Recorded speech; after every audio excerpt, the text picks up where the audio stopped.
Well, welcome to our listeners to WPVM FM 103.7 in the heart of Asheville. I'm Bob Orr, and it's my pleasure today to do an interview with Judge Darren Jackson, the incumbent uh, judge on the North Carolina Court of Appeals and a candidate for election in the November race.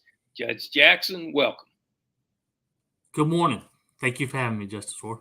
Well, it's my pleasure. We're looking forward to talking with you. I want to start the first part, give you a chance to tell listeners a little bit about your background and experience, family, and the things that you've been engaged in over the years. So, tell us about yourself.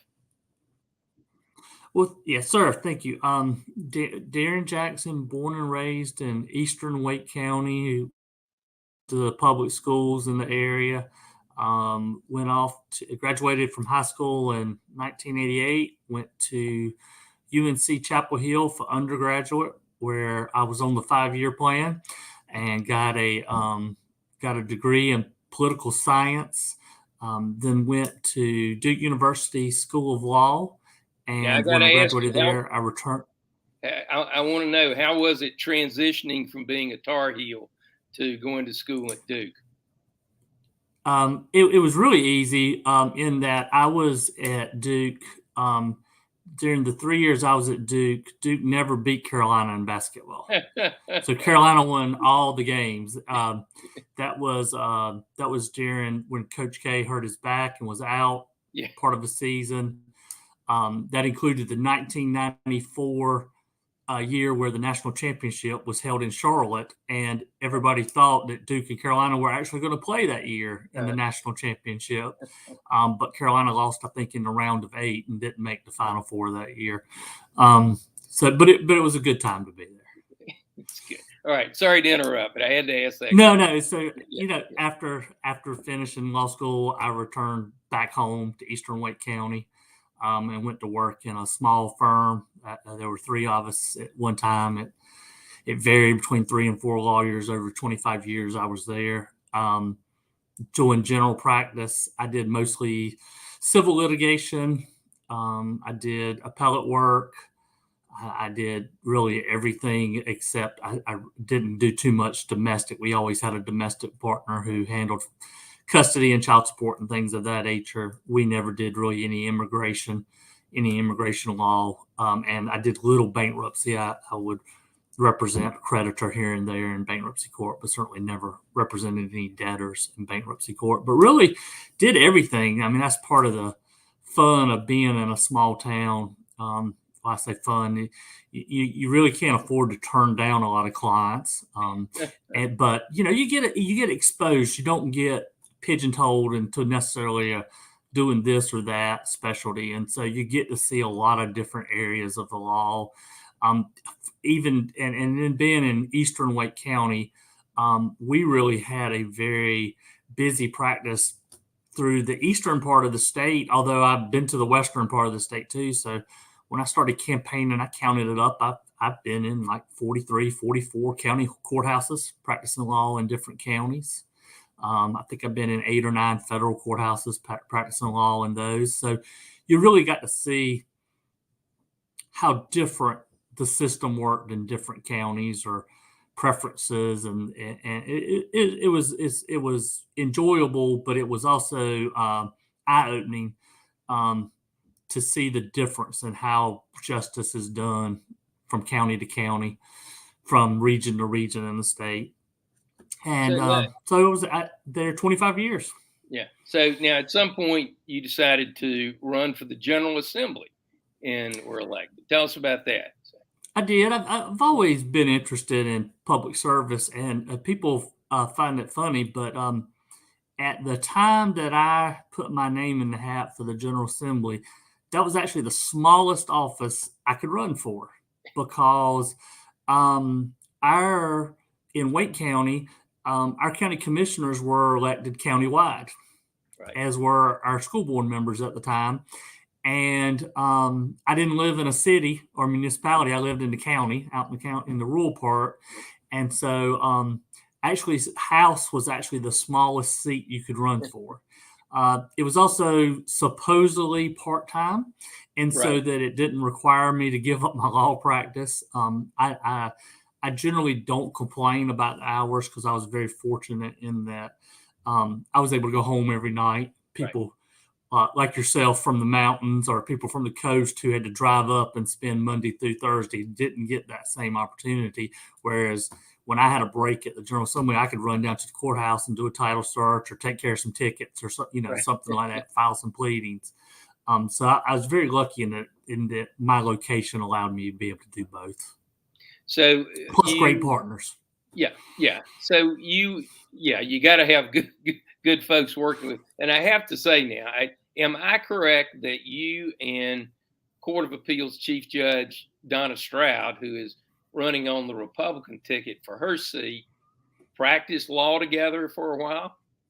That's right. 8 years. It was 8 years. She was one of the two partners who hired me. It's a really interesting story since usually you can't tell it in a 5 minute interview, but for purposes of the day, I can tell Yeah, it. sure. Yeah. So I actually, after my first year of law school, I was called to serve on a jury, and so I didn't think that either party was going to lead me on as a law student. And Chief Judge Straud and her partner Andy Gay were the plaintiff's attorneys, Uh-huh. and so I was left on the jury, and so I heard the case. I learned a lot. I'm really glad I got to serve on a jury before I became a lawyer because I learned a lot. In particular, Yeah. I learned that there was a limiting instruction in the case. The judge told us not to consider something that we had heard. And the first thing that happened when we went in the jury box is in the back, somebody said, "Hey, how about that evidence?" Um, so you kind of learn how things really work. And Yeah. so, Yeah. but then, they were in Wendell at that time. And so I think my second year, I applied for a summer job with them with their firm. They were the biggest firm in my area. I did not get that job. And then sometime in my third year, I got a magnet in the mail, one of those things they send you like businesses on it. And I saw that Chief Judge Straud and her partner, Andy Gay, had gone out on their own in Zebulon and started their own firm. And so I reached out to Mr. Gay and asked him if he would consider hiring me. And so they did. And so that's where I got started.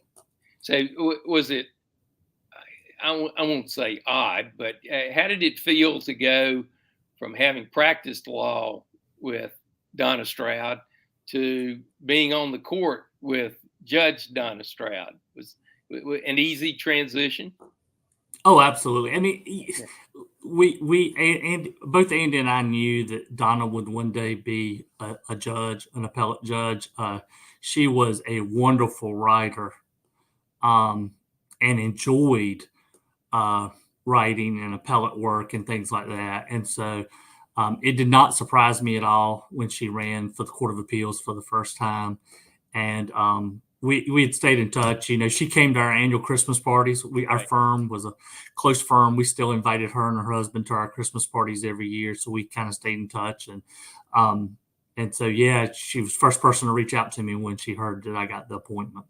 Right. Yeah, we'll talk more about the judgeship here in a few minutes, but tell us a little bit about your family. And I know you've been involved in a lot of educational issues, both personally and certainly when you were in the legislature.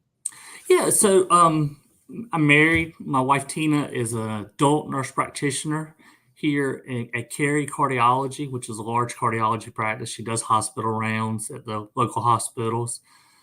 3 children. Our oldest, Alyssa, is a teacher here at a local middle school in Raleigh.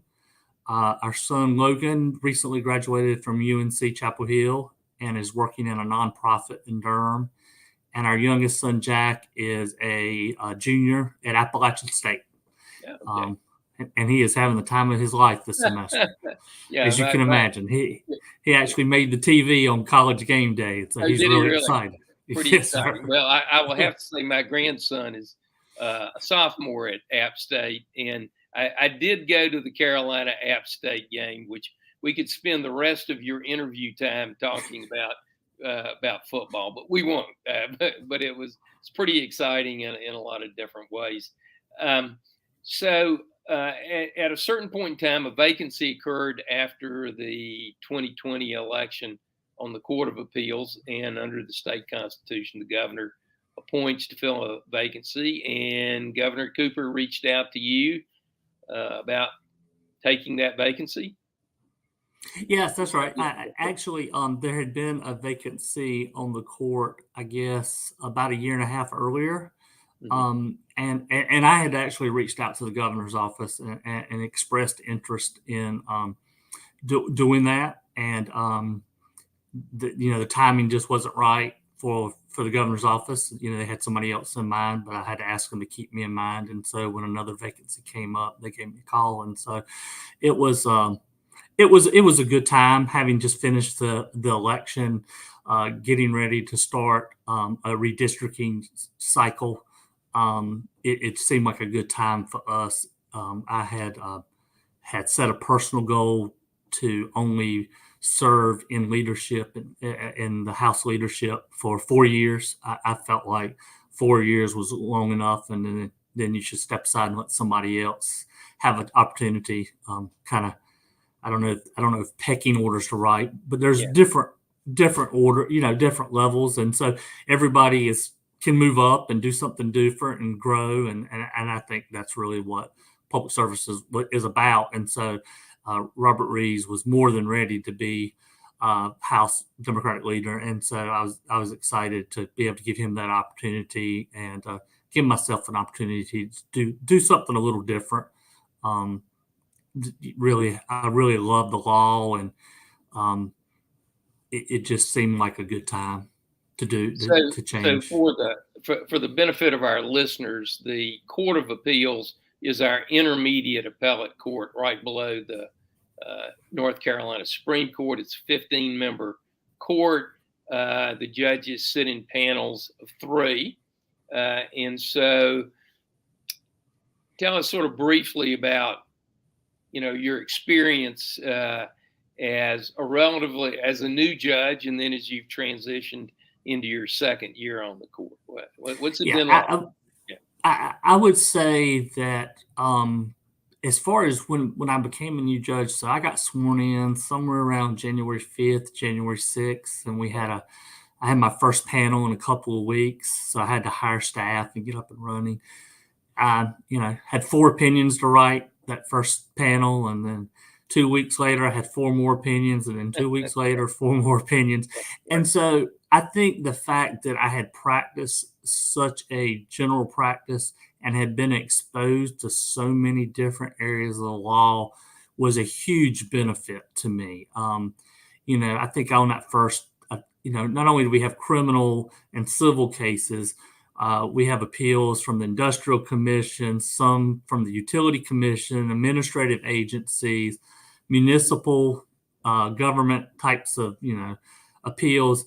I had done all of those. And so with very few exceptions, do I have to try to figure out what chapter in our statute books is that particular area of law, or at least wasn't an expert in everything, of course not, but knew where to start at. And so I think with the quick time frame from the appointment to having to hear that first case, I think that experience was very helpful.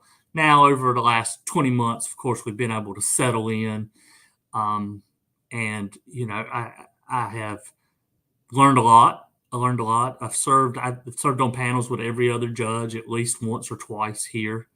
I really like the Court of Appeals. One of the things I like about the Court of Appeals is I'm really impressed with the quality of young people that we are able to hire as clerks. The pay is good, compared to what the average North Carolinian makes, but we're nowhere near what they could get in a private law firm. coming out of law school, people at the top of their class and everything. And so we get some really, really good clerks. And I view it as a really good opportunity to mentor because they write better than I do in some instances. But they've never been in a courtroom. And there's a lot about real law that's different from paper law, in my opinion. And so I get to bring a little bit of my experience to them on a daily basis. It was a little tough when we were during COVID and a lot of people were working from home for safety and everything. But now that we are all back in the office, I think it's really good to be able for them to be able to just knock on my door and come in my office and sit down and ask a question about, practical things and how it really operates on a day-to-day basis in our courtrooms across the state. So I've enjoyed that as well, the mentorship. Well, that is an important aspect. I always said, if you hire really smart law clerks, they make you look a lot smarter as a judge. And so I think it's important to make sure listeners understand. And I'm talking with Judge Darren Jackson of the Court of Appeals. I assume the name is there, but I just want to, emphasize it that the Court of Appeals is the court where virtually every appeal from the trial courts of the state go to. John Martin, a former chief judge, used to refer to it as the workhorse of the court system. It has a much larger caseload than the Supreme Court does. Which has a limited number of cases going to it. So how have you found the workload? Doable, but important to stay on. And it's important because dealing with different judges who like to do things differently from one another and from myself, that you need to be able to have several cases up in the air at one time. If you might be through your final draft on one opinion that you're waiting to circulate and hear back from them, but before you can finish that, you need to be working on the next case and then circulating that with a different set of judges. And so I think it's very important to be able to handle multiple things and not, some people just have to finish one thing before they can move to the next thing. That's a little hard when you're waiting on two other judges to sign off on things. I think you have to be very well organized to keep up with your cases and not let them fall through the cracks because some judges take a little longer to review than others. Some will have a lot more comments, a lot more requested edits than others. And then a lot of judges, want to take the time to sit down and chat about things and talk through things. And always, I find that very beneficial. But you just have to be able to say, okay, I had that 2 weeks ago on my desk. Now let me think about what I was thinking when I wrote that. And so I sent it to you. And so I think organization is very key in being successful in the job. I'm not getting far behind because the cases just keep coming. Right. Well, now I want to transition into the campaign because the reason we're interviewing you is because you are a candidate for election in November. But in doing so, the Court of Appeals, 15 members, and I believe I should have gone and counted, but it's pretty evenly divided, even though you can't evenly divide 15, among elected Republicans and elected Democrats. Actually, after the last election, it's really not. It's 10 Republicans to 5 Democrats. Okay, so it's See, when I was there, it was 1 Republican to 11 Democrats. So, right, and depend. The last several elections, the parties have swept, whether it being the Democrats winning all the court seats in 18 that were on the ballot, or the Republicans winning all of the ones that were on the ballot in 20. If that happens this time, the balance could be as much as 12 Republicans to 3 Democrats. So in that context, and I know from personal experience, it is a challenge to work with fellow judges who happen to be of the other political party and then an election cycle hits, and all of a sudden you are divided into essentially two teams: the Republican team and the Democratic team. Have you found that to be a problem or a challenge from a work standpoint now that everybody's in the throes of a campaign? I haven't, as far as a working standpoint, I haven't seen any real issues with it. You would anticipate um, if it was going to be an issue, it might be an issue with people of the opposite party that are on the ballot this year with me, and certainly have not had that problem at all. I imagine that before certain judges who might want to run for different offices in the future or anything, before they agree to concur with a opinion written by Judge Jackson, they might look at it really hard to make sure there's nothing in there that's going to be used against them. My theory is the same way it was in the General Assembly. I used to tell people all the time, you should make the vote that you think is right for yourself, your conscience, your constituents. Don't worry about what the other party is going to say, because they're going to make it up. They're going to lie about you anyway. They're gonna even if you vote for the bill, if there's another Democrat that votes against it, they're gonna say Democrats are against this or that, and Right. so it's the same thing. You can't be worried if you're worried about political pressure or where the newspaper is going to run an article about how you ruled in a certain case. I just don't think being a judge is the right profession for you. I mean, you're not supposed to care who wins the case. And on the Court of Appeals, because, like you said, there's 15 of us and we sit in only panels of 3, it's really easy to take a recusal. And I do that often. As you might expect, I have potential conflicts from my service in the General Assembly on issues that I worked on or bills that I passed and everything. And it's just real easy to take a recusal and get another judge to sub in. And so, if I find myself if it's an issue that I say, oh, I was very passionate about that issue when I was in the General Assembly, I just recuse myself, and that's the right way to do it, I think. So, so obviously, a statewide judicial race is significantly different and more challenging than a very localized legislative race. Tell the listeners how you've gone about trying to campaign for your judgeship from Murphy to Manteo, and the challenges and issues that you think are important for them to hear about. Yeah, it is very challenging. It is, I'm going to say, it is extremely challenging for judges on the Court of Appeals um, who don't raise the kind of funds that will be raised for the Supreme Court races. I anticipate whether it's mail or television, the candidates on both sides of the aisle for Supreme Court will have a very good campaign treasury to run. We really don't see that on the Court of Appeals, and so it's work. It's driving. I figured it up last week because you have to keep up with these kind of things. I put 1,500 miles on my car driving back and forth all over the state. And you Saturday, don't have a driver. That's right. I don't have a driver. Yeah, I understand. Yeah. I started in Benson at the Mule Days Parade and ended up in Black Mountain at a picnic in the park. And that's what you have to do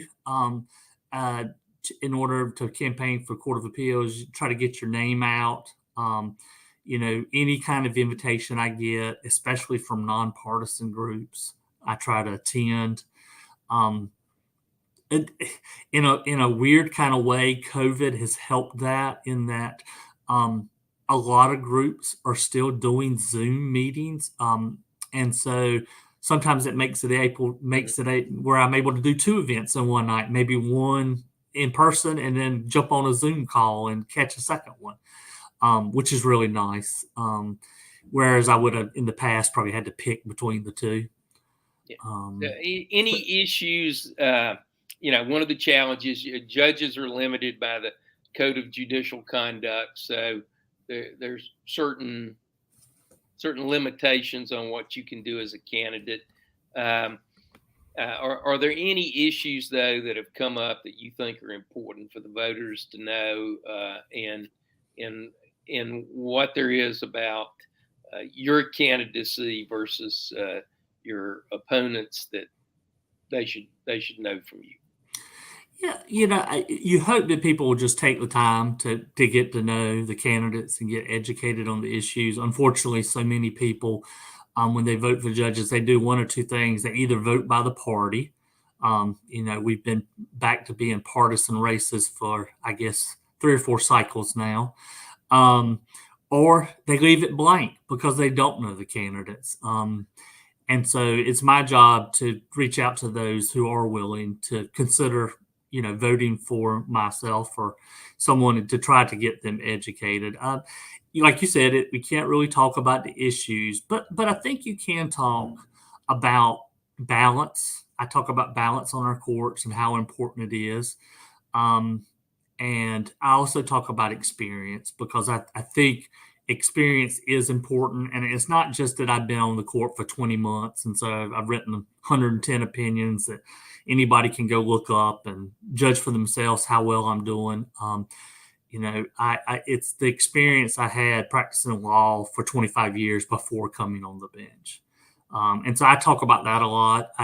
When I talk about balance, I talk about that in this campaign, I have been endorsed by both the plaintiffs' attorneys organization and the defense attorney organization. So those are two groups that generally don't agree on anything, and they're on each side of every issue or every civil litigation case, and yet they both have endorsed me in my candidacy. And my guess is that both groups do a very thorough look at your opinions and the things that you've done. And so to me, that speaks to balance as well, that that they can see that I am not unfairly prejudiced against one side or for another side, but that I'm looking at the facts and the law of each individual case. Yeah, and that's what you're supposed to do.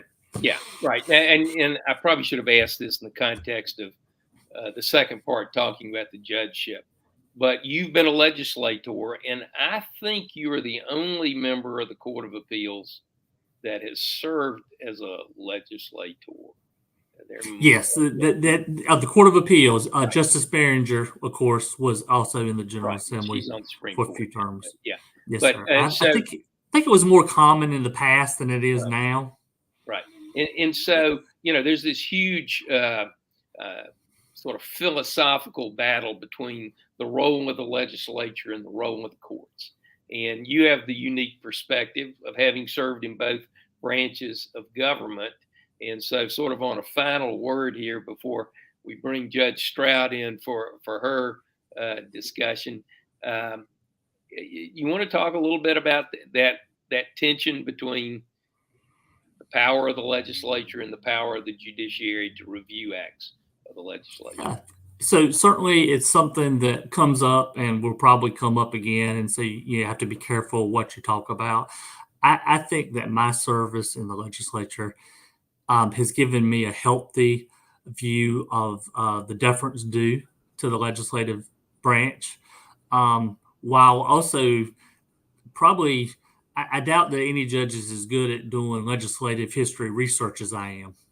And so, and it has actually come up in several of my cases in that I've looked at some cases and said, I saw some Court of Appeals findings and said, wait a minute, that's not exactly what the legislature meant. And the reason why I knew that is because there was an amendment ran to do exactly that was voted down.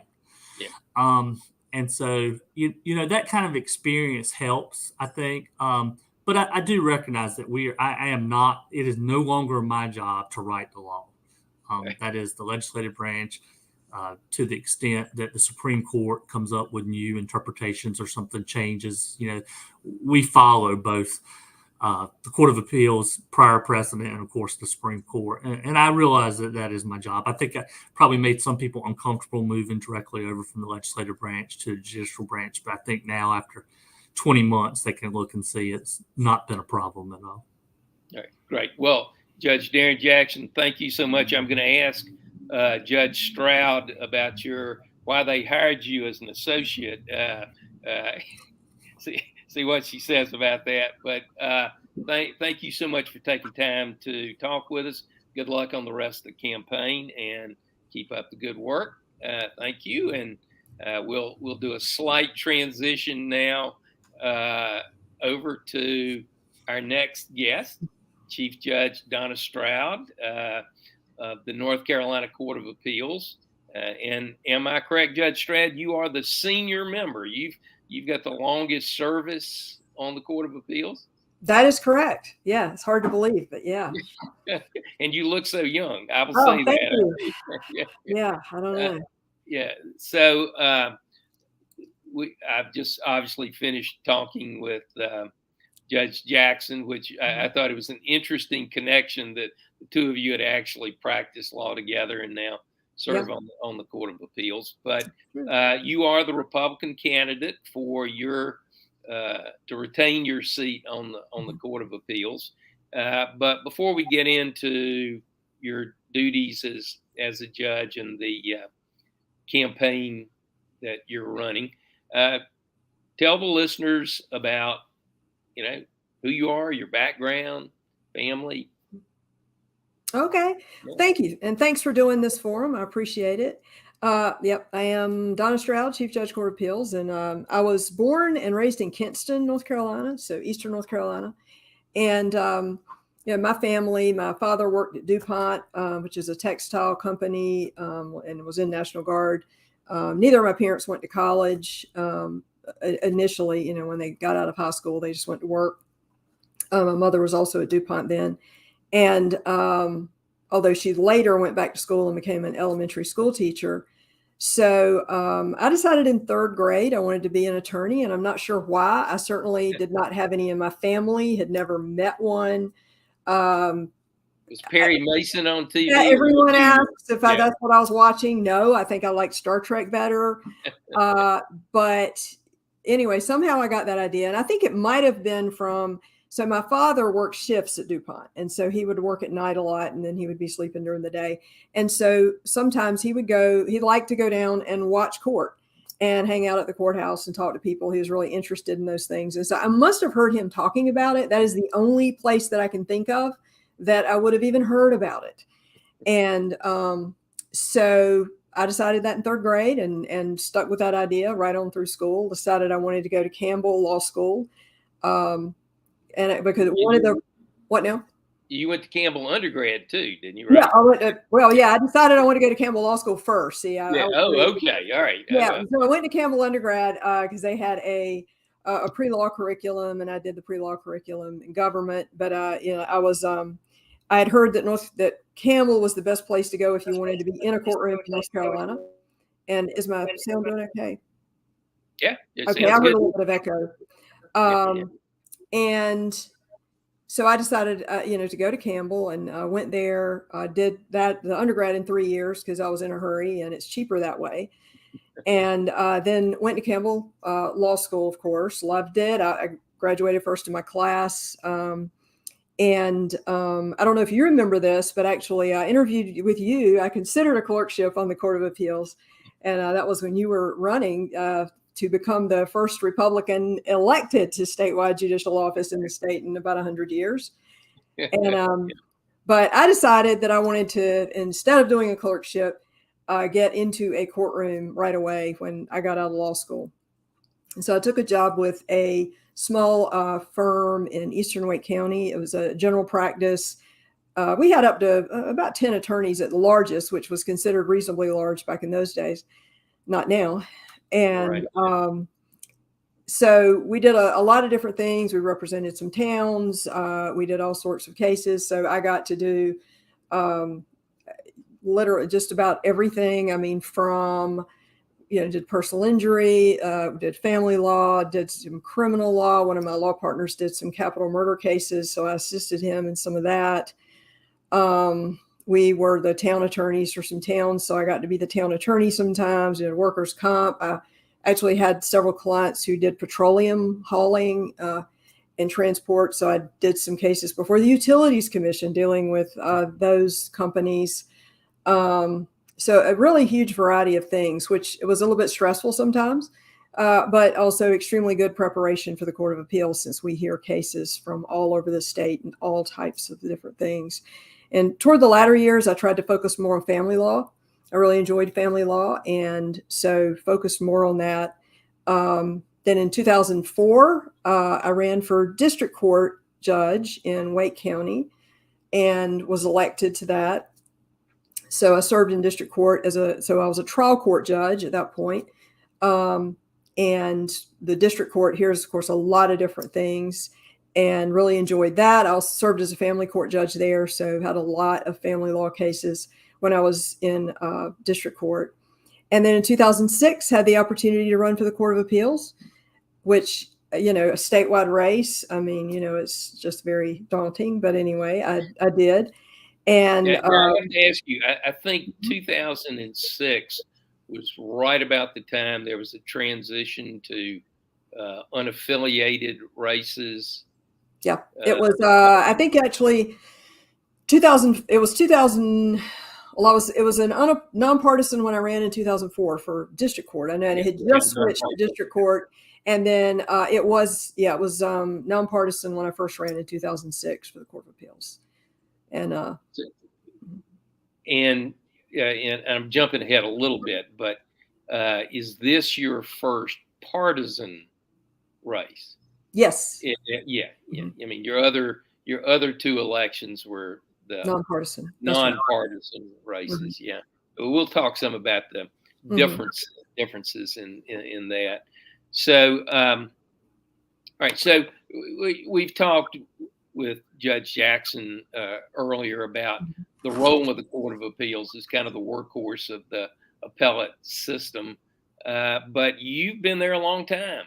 Tell us about the changes you've seen and your takeaways from all of the years that you've served there. Sure. Yeah, we have a pretty heavy caseload. We do, depending on the year, filings go up and down, but anywhere, I'd say, 1,200, 1,500 cases a year. There have been lower, there have been higher. Of course, COVID and the shutdowns of the trial courts from the pandemic caused sort of a dip in the filings because the cases aren't getting tried in the trial court. They're not getting to the Court of Appeals. As far as our procedure during a shutdown, we of course were doing just fine because most of our work is the oral arguments, which we were able to do, of course, remotely online with something like what we're on right now as far as the video, and called WebEx. And, and of course we have briefs and records, and we're doing lots of reading and research and writing. So we were able to proceed just fine. Very different for the trial courts, which of course have to deal with so many people coming into the court. And so that, really the changes from the pandemic have created the largest changes in the court that we've had probably ever in a short period of time, just because, as judges, justices are not necessarily the world's, first adopters on technology and changing things and changing the way you work. Judges tend to be very conservative in that manner. And we've had electronic filing for a long time, but of course, moving to, do arguments on WebEx was certainly different. And we have kept that as an option available to people. So we have our arguments not just in person in the courtroom, but we also have the option available to attorneys, to do it online if they need to, they don't want to drive that far. And, we recognize that North Carolina is a very long state. We definitely appreciate that right now when we're campaigning, and or for medical reasons or whatever. So we still have that as an option. And we've had to update our processes internally because, of course, we were very paper-based internally into how we circulated cases, how we dealt with the chambers as we are working on our cases. And so we've had to go to an electronic model to do that. And we've been trying to improve that because, of course, like everyone else, we had to switch very suddenly in March of 2020 just to we're all going to email each other. That gets very confusing. So we've had to work that out. Now, I do want to point out not all cases at the Court of Appeals have oral argument. In other words, some cases are decided simply on the briefs. How does that work? That's right. How do you decide that? Yeah, we hear about, I think 15-20% of our cases are orally argued. And the way we decide that is that the panel, so a panel of 3 judges hears each case. And so the cases are assigned to the panel. And we review those cases as we're getting ready for court. And then the panel decides if they would like to have oral argument, if they think that would be useful in the particular case. The parties can also request oral argument, and we certainly consider that if they have requested argument. Sometimes, though, we might want argument in a case that the parties haven't requested oral argument because there's something that we'd like to ask about or find out about. So you have been the chief judge now since January 2021. That's correct. And the Chief Justice of the Supreme Court has the authority to appoint a chief judge. It has historically gone to the judge with the greatest seniority at the Court of Appeals. But you also, I believe, are the first Republican in the history of the Court of Appeals to serve as chief judge when Chief Justice Newby appointed you. So that significance is good for the history books. Beyond that, I'm not sure what the benefit is, but sure. You are first, right? Yeah, that's true. That's true. Yeah. So as a chief judge, what duties do you have over and above the normal duties of the other judges? Okay. We, as chief judge, of course, we do the same thing as far as deciding cases and writing opinions and all that as all the other judges, because we all, of course, function independently that way. Sometimes, we don't get to tell other judges how to vote. Sometimes people are like, hey, how come you let them do that? We certainly don't have any control over other judges, nor should we. So the additional duties are basically administrative things. Such as, dealing with setting up calendars, dealing with issues regarding personnel and the building, all sorts of things that, kind of come up in running, an office that has, we have, almost 100 people, working for the Court of Appeals, including all the judges and clerks and the clerk's office and the staff counsel's office and all the different people here. We deal with things like helping to organize and set up the continuing education for we have law clerks that we provide the continuing legal education for. We do some continuing judicial education for our court each year. So basically those sort of administrative type things is what I deal with as chief. Yeah. Well, and I would note that normally the oral arguments are held at the Court of Appeals building in Raleigh, but Court of Appeals historically has traveled some, sending panels to other parts of the state.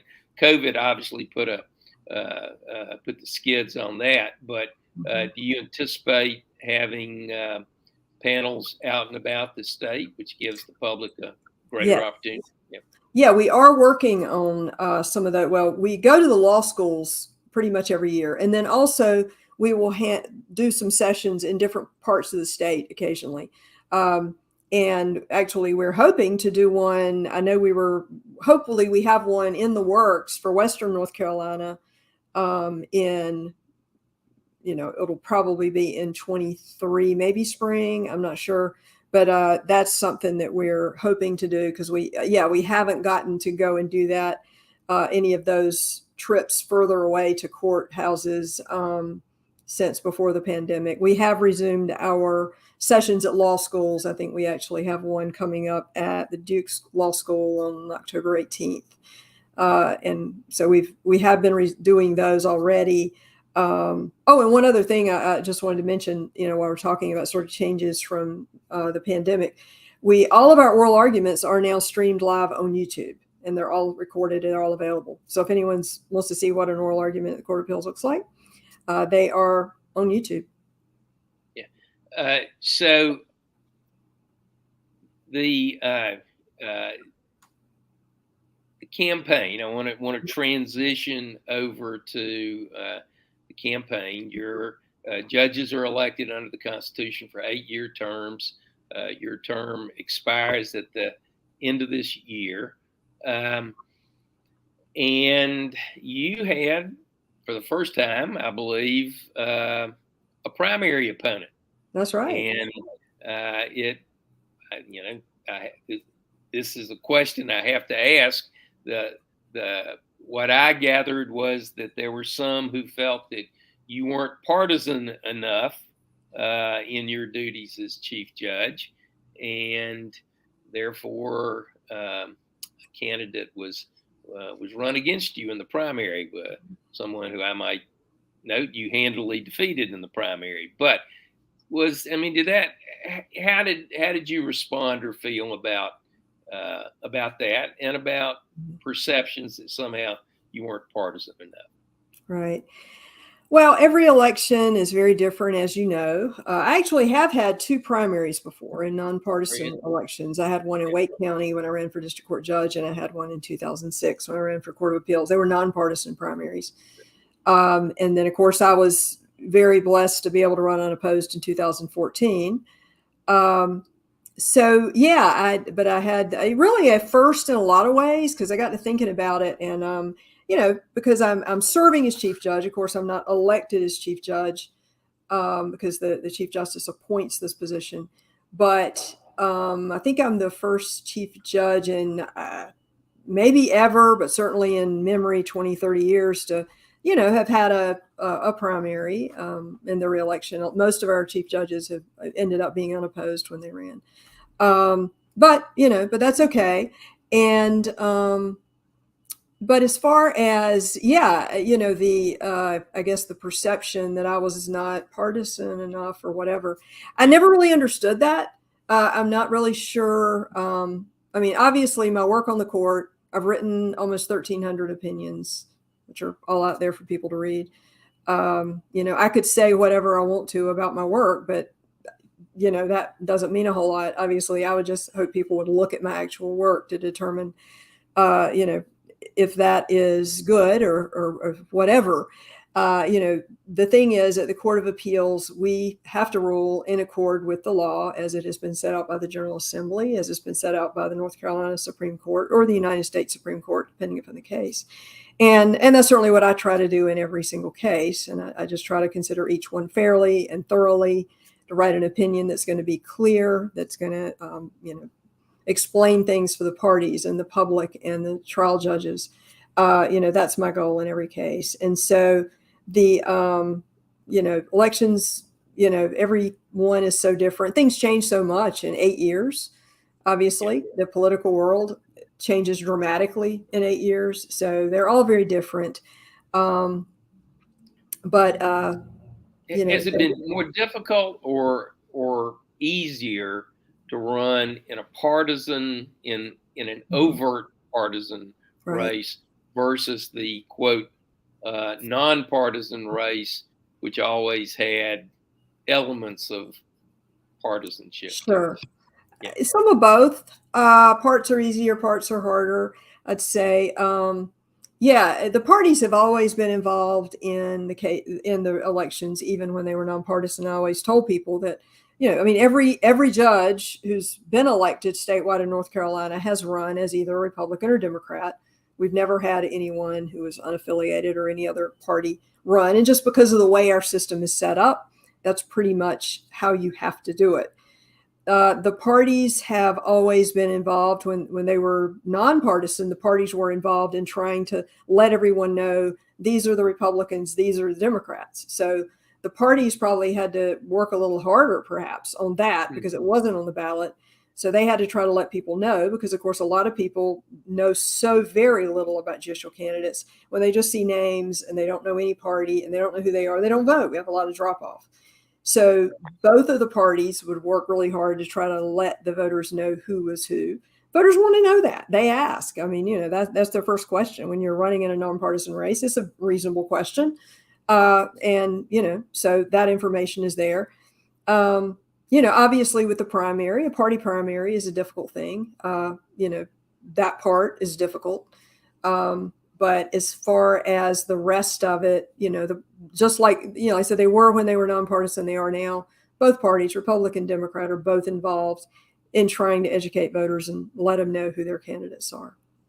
So my perception is that the Republican Party in this election cycle put together a slate very early on. They've sort of labeled it as the conservative slate. How do you fit into that? I mean, yeah. I was on that. Yeah, you were on that, right? Is how I fit in. Which made the primary more interesting. But anyway, well, we, as you probably, you certainly know from your time in the courts, people, obviously, I was up for re-election. So, I'm pretty obvious as far as, who's going to be running for my seat. And then there's people who, who are planning to run, and you just kind of have to figure out, what is the right year, what are the right circumstances. A lot goes into that for a person's life, literally. There may have family obligations or whatever that you kind of have to find the right moment to do that. So, so I think it's just kind of a process of people who, identify themselves or are identified that are, interested in running and in a particular year. There's the opportunity, and sort of it comes together that way. The public has concerns, and there's a lot of media attention, more so at the Supreme Court level, both state and nationally, about the judiciary being partisan, that votes split along partisan lines. Talk a little bit about the challenge of trying to do a nonpartisan job with colleagues of, like Judge Jackson, who you've known obviously a long time, but who's a Democrat and who's on the Democrat ticket, and having to go out and campaign in a partisan election in order to secure enough votes to be elected. As far as our work at the court, I'm very happy to be able to say that our court has a long history of being a very collegial court, that we generally get along very well in our work, when we work on cases together. And of course, the vast, vast, vast majority of cases don't really have any sort of element that people would even think of as partisan. I don't, if you're classifying marital property in an equitable distribution case, I don't think there is a liberal or a conservative view of that. You just simply look at the law and you apply it to the facts in the case. And so we have so many cases that is not an issue. Obviously, you do have some issues that come up that people do think of as those more partisan issues. But and we disagree on those sometimes. And, but that's just how it is. That is the nature of this job. If you're a judge and you're going to exercise independent judgment, sometimes you're going to disagree with other judges. And of course, we can write a dissent if we disagree with the other two judges on a panel. But we generally work. It's not as difficult as people might think. Things out in the public sometimes are so, people are arguing about issues and fighting about issues. But this is what judges do. This is what lawyers do. We argue different sides of issues, and we look at all of that objectively and try to make a determination of what the law says. And so it's really not, it's really not been a problem on the court. We work together well. And from a campaign standpoint, because everybody just simply understands if you're going to run, you got to run. Yeah, and you got to run with your ticket or your team. Yeah, it's part of the job. I mean, if you're going to get elected, you have to go through a campaign and an election, and we all know that. That's how it works. Yeah. Well, are there any issues? And candidly, I got to say, in all my years of being involved one way or another, I can't remember any hot Court of Appeals issues that were driving the campaigns or the elections, but anything out there that you're hearing or that voters need to know about you in particular or about your campaign, your endorsements? Well, I think that, there's no particular issues, obviously, with the Court of Appeals, I don't think. But the important thing, I believe, is that, we have judges who have the experience, who can judge cases fairly, who have integrity, who recognize judicial independence, how important it is for our courts to be independent, to make those decisions. And that's certainly what, I've been trying to do for my almost 16 years on the court. I am pleased that I have endorsements that are really bipartisan. I'm endorsed by the Association of Defense Attorneys, which is sort of one side of the courtroom when you're, in cases, and also by the Advocates for Justice, the plaintiffs' attorneys. So I'm endorsed by both of those groups of attorneys. They do interviews, they look at our cases, they look at our work. So, I'm very pleased to have both of their endorsements. I'm endorsed by the Sierra Club. I'm endorsed by several former Republican Supreme Court justices. I'm also endorsed by our former chief judges of this court, the two that I served with, Chief Judge Martin and Chief Judge Linda McGee. I have contributions from Republicans. I have contributions from Democrats. So I think that the bipartisan support is important for a court, that we do want our courts to be nonpartisan, obviously, in how we're ruling. And that is what I have tried to do throughout my career on the bench, and would like to continue to do. But, and like I said, the experience, the cases are there. Whatever I say is what I say. But, I'd say judge me on the work that I've done. Yeah. Well, I forgot to ask Judge Jackson this, but do you have a website you want to direct folks to? Yeah. JudgeStraud.com is the website. And of course, there's the Facebook and all the other social media stuff that you can find as well. Well, Chief Judge Donna Straud of the North Carolina Court of Appeals, former senior partner who hired Judge Jackson. Was that a good hire? I wanted to ask you that. He did a really good job. Yes. Yeah. All right. We wish you the best of luck in the rest of the campaign, and thank you for your service to the state over all these years. And we'll look forward to talking again. All right. Thank you. Sure.